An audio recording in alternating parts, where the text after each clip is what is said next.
ચર્ચાસ્પદ બનેલા નવનીત બાલોતિયાના કેસની અંદર નવા વળાંકો સામે આવી રહ્યા છે। પહેલા બે પીઆઈ કે.એસ. પટેલ અને ડીબી ડાંગરને એસઆઈટી દ્વારા પૂછપરછ માટે સમન્સ આપવામાં આવ્યું હતું, પરંતુ હવે જેની ઉપર લાંબા સમયથી કોળી સમાજના નેતા આગેવાનો આક્ષેપ કરી રહ્યા છે, ખુદ નવનીત બાલોતિયા આક્ષેપ કરી રહ્યા છે, તેવા માયાભાઈ આહિરના પુત્ર જયરાજ આહિરને પણ સમન્સ મોકલવામાં આવ્યું છે એસઆઈટી દ્વારા અને તેમને પણ 5 વાગે પૂછપરછ માટે બોલાવી લેવામાં આવ્યા છે।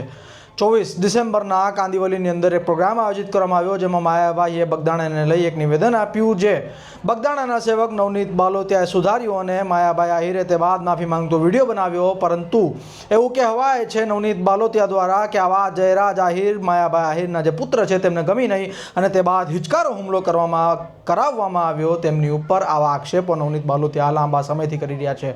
તે બાદ મુખ્યમંત્રી ગૃહમંત્રીને પણ મુલાકાત કરવામાં આવી, સાથે સાથે કોળી સમાજના નેતા આગેવાનો એકજૂટ થયા, મહાસંમેલનની ચીપકી ઉચ્ચારવામાં આવી, સાથે સાથે કહેવામાં આવ્યું કે જો કાર્યવાહી સચોટ અને સટીક રીતે નહીં થાય તો 27ની ચૂંટણીમાં જોવા જેવી કરી નાખશે કોળી સમાજ। ત્યારે આ વચ્ચે સૌથી મોટા સમાચાર કહી શકાય, કારણ કે જે જયરાજ આહિર પર નવનીત બાલોતિયા સહિત કોળી સમાજના આગેવાનો અને નેતાઓ આક્ષેપ કરી રહ્યા હતા, તેવા જયરાજ આહિરને હવે 5 વાગે સમન્સ આપીને બોલાવવામાં આવ્યા છે।